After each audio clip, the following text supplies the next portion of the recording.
Hello students, welcome to Vishal academy. आज हम सब लोग क्लास 9th एनसीईआरटी का चैप्टर 6 माय चाइल्डहुड पढ़ने वाले हैं। चैप्टर को स्टार्ट करने से पहले मैं इस चैप्टर के बारे में आप सबको एक ब्रीफ इंट्रोडक्शन देना चाहती हूँ। तो ये चैप्टर हमारे डॉक्टर एपीजे अब्दुल कलाम जी के बारे में होने वाला है। हम सबको पता है डॉक्टर एपीजे अब्दुल कलाम का फुल नेम क्या होता है, अबुल पाखिर जैनुलब्दीन अब्दुल कलाम। तो ये चैप्टर उनके बारे में होने वाला है। ये चैप्टर एक ऑटोबायोग्राफिकल एक्सर्प्ट है, यानी कि उनका जो ऑटोबायोग्राफी था विंग्स ऑफ फायर। ऑटोबायोग्राफी मतलब आत्मकथा, उनके आत्मकथा विंग्स ऑफ फायर से ये एक एक्सर्प्ट लिया गया है। एक्सर्प्ट मतलब एक पीस ऑफ इंफॉर्मेशन। तो ये चैप्टर से हमको पता चलता है एपीजे अब्दुल कलाम जी के बारे में और उनके अर्ली लाइफ के बारे में, यानी कि उनके बचपन के बारे में। उनका बचपन ज़्यादातर रामेश्वरम तमिलनाडु में बीता है। ये चैप्टर उनके फैमिली के वैल्यूज़ को दर्शाता है, उनकी कम्युनिटी कैसी थी उस टाइम पे ये बताता है हमको, और उनके एस्पिरेशंस के बारे में, मतलब उनके ड्रीम्स के बारे में हमें इस चैप्टर से पता चलता है। तो डॉक्टर कलाम्स फैमिली, डॉक्टर कलाम यानी कि हमारे एपीजे अब्दुल कलाम जी, वो एक मिडिल क्लास फैमिली से बिलोंग करते थे, रामेश्वरम के। उनके फादर का नाम जैनुलब्दीन था।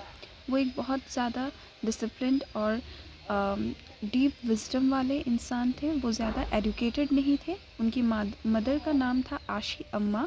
वो बहुत एक काइंड हार्टेड वुमन थी, जो बाहर के लोगों को हमेशा खाना खिलाती थी। डिस्पाइट वो लोग मिडिल क्लास लोग थे, फिर भी उनकी मदर हमेशा आउटसाइडर्स को फीड कराती थी। Lived in their ancestral house. वो सब अपने एंसेस्टर्स के हाउस में रहते थे, मतलब अपने पूर्वज के हाउस में रहते थे, घर में रहते थे। अब्दुल कलाम जी के पिताजी जो थे वो बहुत एक सिंपल व्यक्ति थे और साधारण व्यक्ति थे। ही लेड अ स्पिरिचुअली रिच लाइफ। उन्होंने एक बहुत मतलब वो बहुत रिलीजियस किस्म के इंसान थे। वो ज़्यादा वेल्दी नहीं थे, मतलब ज़्यादा रिच नहीं थे, लेकिन फिर भी अच्छे से कंफर्टेबली रहते थे। उनके अंदर बहुत ज़्यादा ऑनेस्टी था, सेल्फ डिसिप्लिन था और काइंडनेस था, जो उन्होंने कलम जी को भी सिखाया।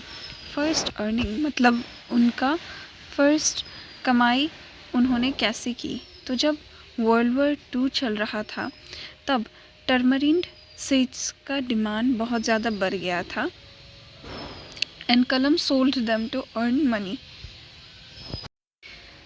Later, he distributed newspapers to help his cousin Samshuddin. This experience gave him a sense of independence. तो जब वर्ल्ड वॉर 2 चल रहा था तब इमली के बीज का जो डिमांड है वो बहुत ज़्यादा बढ़ गया था, तो कलम जी ने उसको पहले बेचा था और उससे अपनी फ़र्स्ट अर्निंग की थी। फिर उन्होंने न्यूज़पेपर भी बेचे, तो इन सब चीज़ों से उनका फ़र्स्ट अर्निंग हुआ था। तो अब हम अपने चैप्टर के बारे में चैप्टर में डीप डाउन चलते हैं। My childhood. Can you think of any scientist who have also been a statesman? APJ Abdul Kalam, whose projects in space, defense, and nuclear technology guided India into the 21st century, became our 11th president in 2002. In his autobiography, Wings of Fire, he speaks of his childhood. तो यहाँ पे हमें एक प्रश्न पूछा गया है कि क्या हम एक ऐसे साइंटिस्ट के बारे में जानते हैं जो एक स्टेट्समैन भी हुआ करते थे? तो APJ अब्दुल कलाम जी हमारे प्रेसिडेंट हुए थे 2002 में, तो वही बोला गया है। उसके बाद ये बोला गया है कि उनके ऑटोबायोग्राफी विंग्स ऑफ फायर में उन्होंने अपने चाइल्डहुड के बारे में बहुत सारी चीज़ें बताई है। उनमें से एक एक्सर्प्ट यहाँ पे भी आया है, इस चैप्टर में लिया गया है। तो अब्दुल कलाम जी बोलते हैं, I was born into a middle-class Tamil family in the island town of Rameshwaram in the erstwhile Madras state. My father, Jainal-Abdin had neither much formal education nor much wealth. Despite these disadvantages, he possessed great innate wisdom and a true generosity of spirit. He had an ideal helpmate in my mother, Ashi Amma. I do not recall the exact number of people she fed every day, but I am quite certain that far more outsiders ate with us than all the members of our own family put together. तो यहाँ पे starting में अब्दुल कलाम जी बोलते हैं कि वो एक middle class family से बिलोंग करते हैं, रामेश्वरम टाउन से, जो कि मद्रास स्टेट में है। उनके पिताजी के पास ज़्यादा एजुकेशन नहीं था, ना ही ज़्यादा पैसे थे, फिर भी उनके पास बहुत ज़्यादा विजडम था, बहुत वो जनरस थे उनके पिताजी। और उनके पिताजी के पास एक परफेक्ट पार्टनर थी उनकी मम्मी के रूप में, जिनका नाम आशी अम्मा था। उनको एग्जैक्ट नंबर्स तो नहीं पता, लेकिन हर दिन उनकी मम्मी बहुत सारे बाहर के लोगों को उनके साथ खाना खिलाती थी। I was one of many children, a short boy with rather undistinguished looks, born to tall and handsome parents. We lived in our ancestral house, which was built in the middle of the 19th century. It was a fairly large pakka house made of limestone and bricks on the Mosque Street in Rameshwaram. My austere family used to avoid all inessential comforts and luxuries. However, all necessities were provided for in terms of food, medicine, or clothes. In fact, I would say mine was a very secure childhood both materially and emotionally. तो यहाँ पे वो बोलते हैं कि उनके parents तो बहुत ज़्यादा टॉल थे, लेकिन वो एक शॉर्ट हाइटेड बॉय थे और वो अपने एंसेस्टर्स के घर में रहते थे। और वो घर एक बहुत बड़ा घर था, लाइमस्टोन और ब्रिक से बना हुआ था, और वो घर रामेश्वरम के मॉस्क स्ट्रीट में बना था। उनकी फैमिली कंफर्ट्स और लग्जरी को अवॉइड करते थे, लेकिन सारी ज़रूरत की चीज़ें उनको प्रोवाइड की जाती थी, जैसे कि खाना, मेडिसिन या कपड़े। वो ये भी कहते हैं कि उनका जो बचपन था मटेरियली और इमोशनली बहुत ज़्यादा सिक्योर था।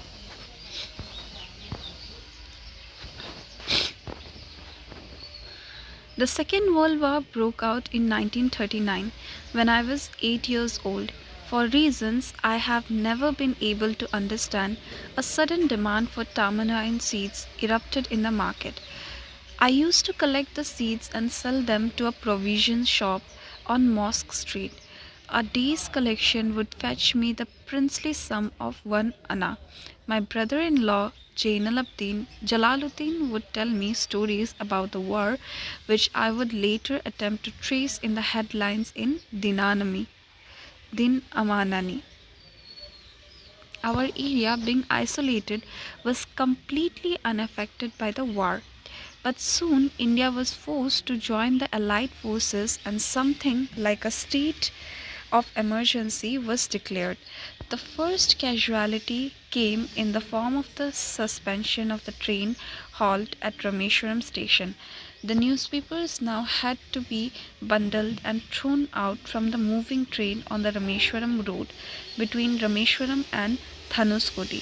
That forced my cousin Shamsuddin, who distributed newspaper in Rameshwaram, to look for a helping hand to catch the bundles, and as if naturally I filled the slot.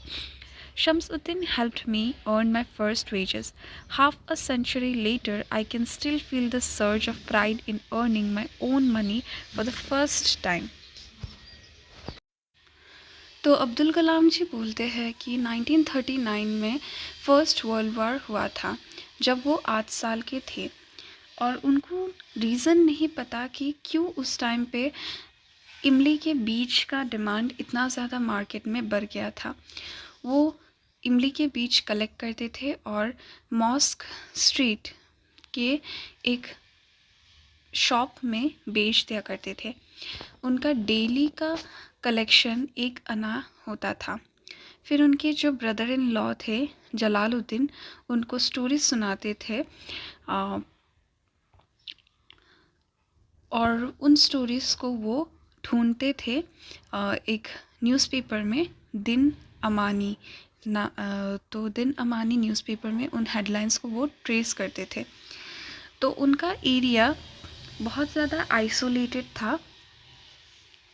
Isolated मतलब बहुत गुमनाम था वो area, जिस area में वो रहते थे। इसी वजह से वो वार से एकदम अनअफेक्टेड था, मतलब वार का कोई इफ़ेक्ट उस एरिया में नहीं पड़ रहा था। लेकिन कुछ दिनों के बाद ही इंडिया भी एलाइड फोर्सेस में जॉइन होने के लिए फोर्स हो गए थे, मतलब इंडिया को भी फोर्स किया गया था कि वो एलाइड फोर्सेस में भी एलाइड फोर्सेस को जॉइन करें। And something like a state of emergency was declared, और उसके बाद इमरजेंसी डिक्लेयर किया गया इंडिया में। तो उस इमरजेंसी का क्या प्रभाव पड़ा उनके लाइफ के ऊपर, तो रामेश्वरम स्टेशन में सारे ट्रेन्स को रोक दिए जाते थे। न्यूज़पेपर्स को बंडल बना के मूविंग ट्रेन से ही, मतलब चलती हुई ट्रेन से ही फेंका जाता था रामेश्वरम रोड में। तो उनके जो कज़न थे शम्स-उद-दीन, जो न्यूज़पेपर डिस्ट्रीब्यूट करते थे, उनको एक हेल्पिंग हैंड की ज़रूरत थी उस वक्त, वो न्यूज़पेपर्स के बंडल्स कैच करने के लिए। तो क्या किया हमारे एपीजे अब्दुल कलाम जी ने, वो उनके जो कज़िन थे शम्स-उद-दीन, उनका हेल्प किया, और इसी तरह उन्होंने अपनी फ़र्स्ट वेजेस कमाई। Half a century later, I can still feel the surge of pride in earning my own money for the first time. तो वो कहते हैं कि इतने सालों के बाद भी जब मैं उस दिन को याद करता हूँ तो मुझे बहुत गर्व फील होता है अपने ऊपर कि मैंने अपना फर्स्ट वेज ऐसे कमाया था। Every child is born with some inherited characteristics into a specific socio-economic and emotional environment and trained in certain ways by figures of authority. तो वो बोलते हैं कि हर बच्चे के अंदर कुछ ना कुछ खूबियाँ होती है। वो हर बच्चा एक डिफरेंट सोशियो इकोनॉमिक, मतलब एक डिफरेंट सोसाइटी में, एक डिफरेंट इकोनॉमिकल बैकग्राउंड में जन्म होता है। उसका इमोशनल एनवायरनमेंट डिफरेंट होता है, और वो एक सर्टेन तरीके में ट्रेंड होता है। I inherited honesty and self-discipline from my father. From my mother, I inherited faith in goodness and deep kindness, and so did my 3 brothers and sisters. तो वो बोलते हैं कि उन्होंने अपने पिताजी से ऑनेस्टी और डिसिप्लिन विरासत में लिया है, और अपनी मम्मी से अच्छाई और काइंडनेस, ये सब चीज़ें ली है। और उनके जो ब्रदर और सिस्टर्स हैं, उन्होंने भी यही सब चीज़ें अपनी मम्मी पापा से ली है। I had 3 close friends in my childhood, Ramananda Shastri, Aravindan and Shiva Prakashan. तो वो बोलते हैं कि उनके 3 बहुत अच्छे फ्रेंड्स थे उनके बचपन में, रामानंदन शास्त्री, अरविंदन एंड शिव प्रकाशन।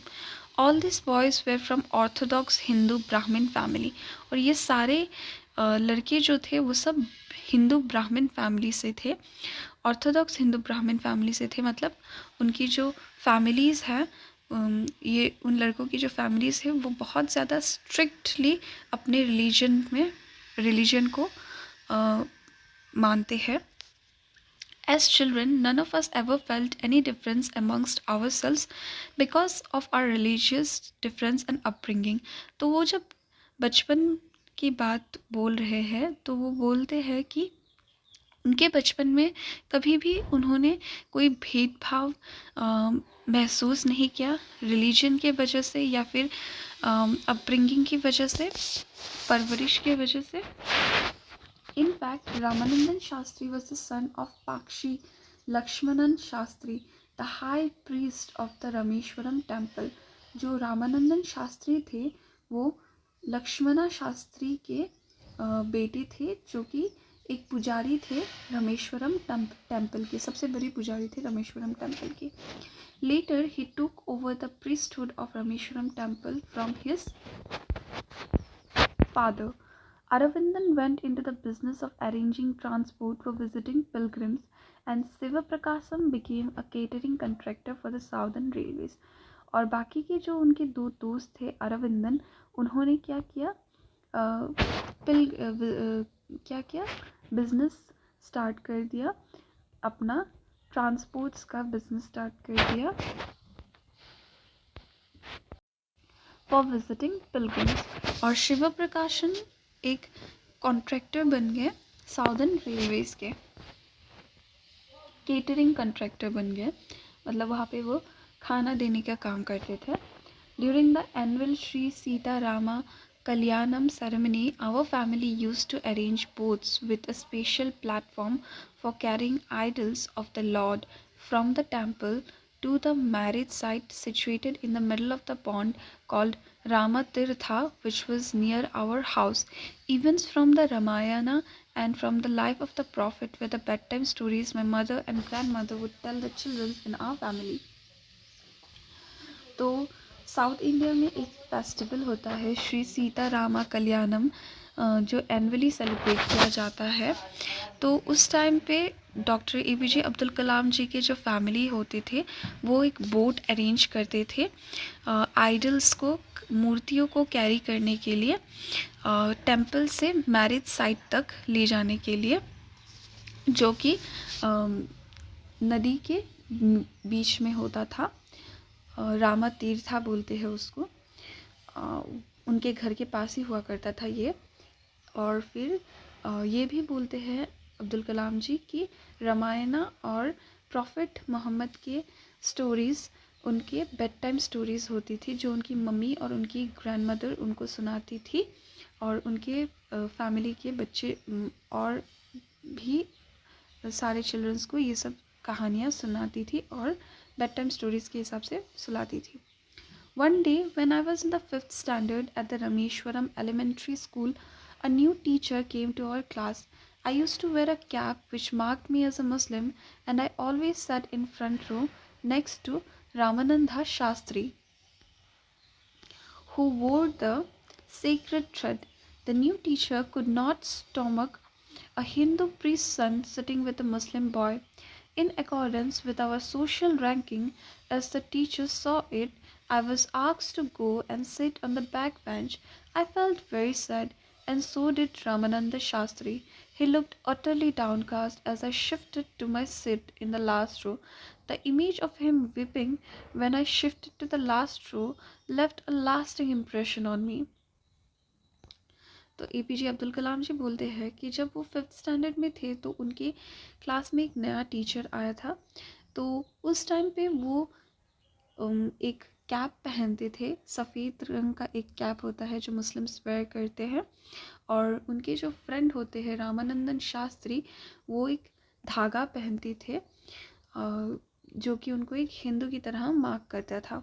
जो वो टीचर थे उन्होंने रिलीजियस डिफरेंस किया उन दोनों के बीच में और डिफ्रेंशिएट किया, और ये करते हुए उन टीचर ने बोला कि अब्दुल कलाम जी को बोला कि वो लास्ट बेंच में जाके बैठे, क्योंकि उस टीचर को ये, मतलब वो टीचर ये देख नहीं पा रहे थे कैसे कैसे मुस्लिम लड़का एक हिंदू प्रिस्ट के सन के साथ इतने अच्छे से फर्स्ट रो में बैठा हुआ है. So that teacher could not digest this fact, and he created a scenario of religious differentiation between both of them. But Ramananda Shastri, which was a very good friend of APJ Abdul Kalam ji at that time, he was very sad by this decision, and he was weeping when his friend left him and he sat on the last bench.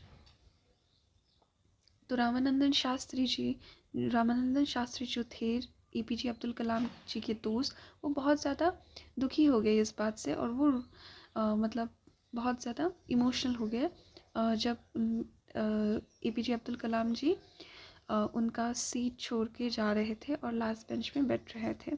और ये एक बहुत ज़्यादा गलत बात थी जो हमें नहीं करना चाहिए. कभी भी रिलीजन को लेके डिस्क्रिमिनेशन नहीं करना चाहिए.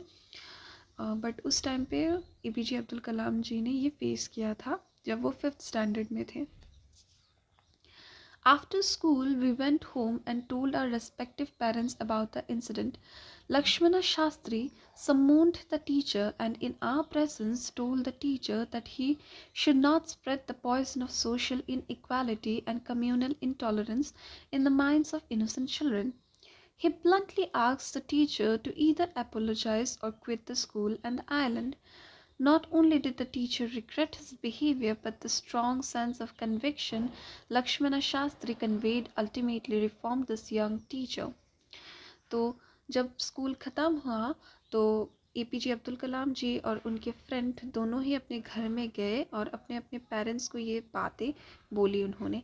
और लक्ष्मण शास्त्री जो कि एक प्रीस्ट थे वो नेक्स्ट डे आते हैं स्कूल में और उनके जो टीचर थे उनको बोलते हैं कि अगर आपने ये दोबारा ऐसा कोई चीज़ किया और कम्युनल इंटॉलरेंस पैदा करने की कोशिश की, सोसाइटी में ये डिसरप्शन करने का कोशिश किया, तो आपको ये टीचर का जॉब छोड़ना पड़ेगा और ये स्कूल छोड़ना पड़ेगा, ये आइलैंड भी आपको छोड़ना पड़ सकता है।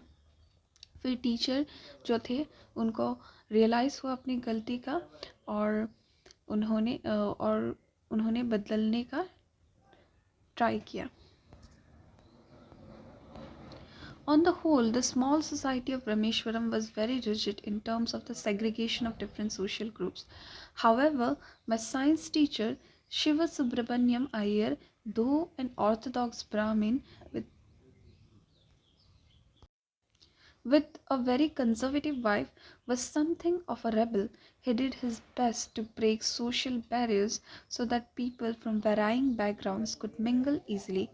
He used to spend hours with me and would say, Kalam, I want you to develop so that you are on par with the highly educated people of the big cities.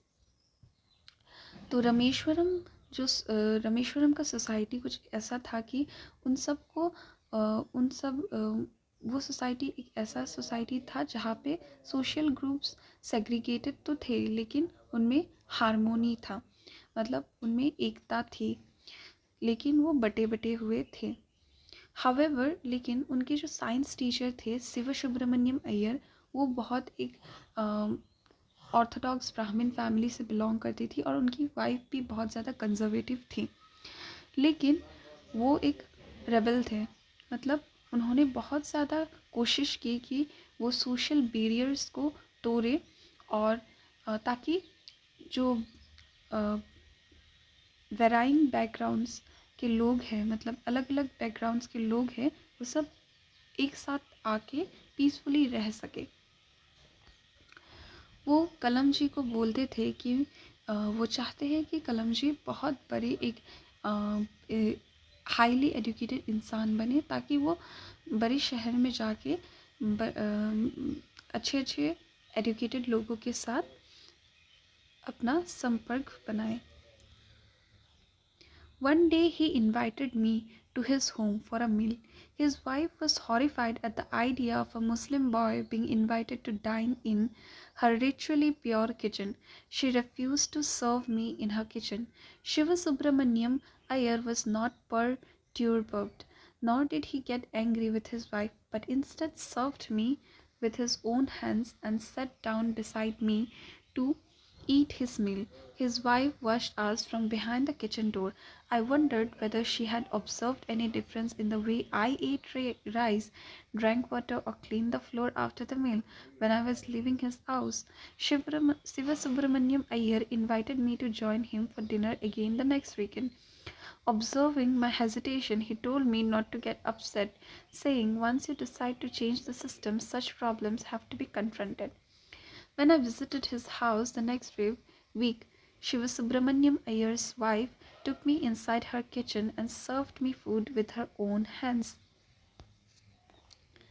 तो एक दिन क्या हुआ, उनके जो science teacher थे शिव सुब्रमण्यम अय्यर, उन्होंने APJ Abdul Kalam जी को अपने घर में खाने के लिए बुलाया, लेकिन उनकी जो वाइफ थी वो बहुत कंजर्वेटिव थी, तो उन्होंने बोला कि वो हॉरिफाइड थे इस आइडिया से कि एक मुस्लिम लड़का उनके घर में आएगा और उनके किचन में बैठ के खाना खाएगा।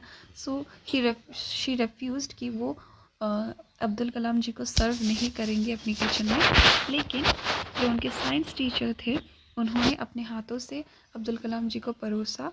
और अब्दुल कलाम जी उस टाइम पे सोच रहे थे उनकी वाइफ ऐसा क्यों कर रही है, क्या उनको कोई डिफरेंस दिखाई दे रहा है जैसे मैं खा रहा हूँ, मेरे और उनके खाने में क्या कोई डिफरेंस है, या फिर जैसे मैं पानी पीता हूँ और वो पानी पीती है क्या उसमें कोई डिफरेंस है, या फिर मैं जो खाना खाने के बाद पूरा फ्लोर को क्लीन कर देता हूँ उसमें कोई उनको डिफरेंस दिखाई दे रहा है। तो उनको थोड़ा बुरा लगा था इस चीज़ के बारे में। फिर शिवा सुब्रमण्यम अय्यर ने फिर से उनको नेक्स्ट वीकेंड पे खाना खाने के लिए बुलाया, लेकिन वो एपीजे अब्दुल कलाम जी हेजिटेट कर रहे थे इस बार, वो थोड़े अपसेट थे। और फिर शिवा सुब्रमण्यम अय्यर जी ने बोला कि जब तुम डिसाइड कर लो कि तुमको सिस्टम को चेंज करना है तो तब तुमको ये सब प्रॉब्लम्स फेस करना पड़ेगा। फिर जब वो नेक्स्ट टाइम विज़िट करते हैं शिवा सुब्रमण्यम अय्यर जी के घर में, तब वो देखते हैं कि उनकी जो वाइफ है उनको बहुत अच्छे से ट्रीट कर रही है और अपने हाथों से उनको खाना भी परोस रही है। Then the Second World War was over and India's freedom was imminent. Indians will build their own India, declared Gandhiji. The whole country was filled with an unprecedented optimism. I asked my father for permission to leave Rameshwaram and study at the district headquarters in Ramanathapuram. He told me as if thinking aloud, Abul, I know you have to go away to grow. Does the seagull not fly across the sun alone and without a nest? He quoted Khalil Gibran to my hesitant mother. Your children are not your children, they are the sons and daughters of life's longing for itself. They come through you, but not from you. You may give them your love, but not your thoughts, for they have their own thoughts. तो फिर जब second world war ख़त्म हुआ तब Indians को भी freedom मिल गया और गांधी जी ने बोला कि Indians will build their own India. तब एपीजे अब्दुल कलाम भी अपने पिताजी से परमिशन लेते हैं फर्दर स्टडीज़ के लिए और वो रामेश्वरम को छोड़कर रामनाथापुरम में शिफ्ट हो जाते हैं। और जब वो परमिशन लेते हैं तो उनकी मदर थोड़ी हेजिटेंट होती है, लेकिन उनके फादर उनकी मदर को बोलते हैं कि तुम्हारे बच्चे नहीं हैं, वो सन और डॉटर्स है, लाइफ लॉन्गिंग फॉर इटसेल्फ, मतलब उनको अपना डिसीजन खुद लेना पड़ेगा, क्योंकि हर पक्षी को एक ना एक दिन अपना घोंसला छोड़ना ही पड़ता है उड़ने के लिए। तो यही बात बोलते हैं और सबका ही अलग अलग थॉट होता है, अलग अलग थिंकिंग होता है, ये सब बोलते हैं एपीजे अब्दुल कलाम के पिताजी। सो ये था हमारा चैप्टर एपीजे अब्दुल कलाम जी के बारे में। ये एक्सट्रैक्ट विंग्स ऑफ फायर्स से लिया गया है। स्टूडेंट्स आपको पूछा जा सकता है शॉर्ट क्वेश्चन की ये कहाँ से लिया गया है ये एक्सर्प्ट, तो आपको बोलना पड़ेगा wings of fire. So if you have any queries, any doubts regarding this chapter, pin me in the comment box and I will be happy enough to clear all your doubts. Thank you, students.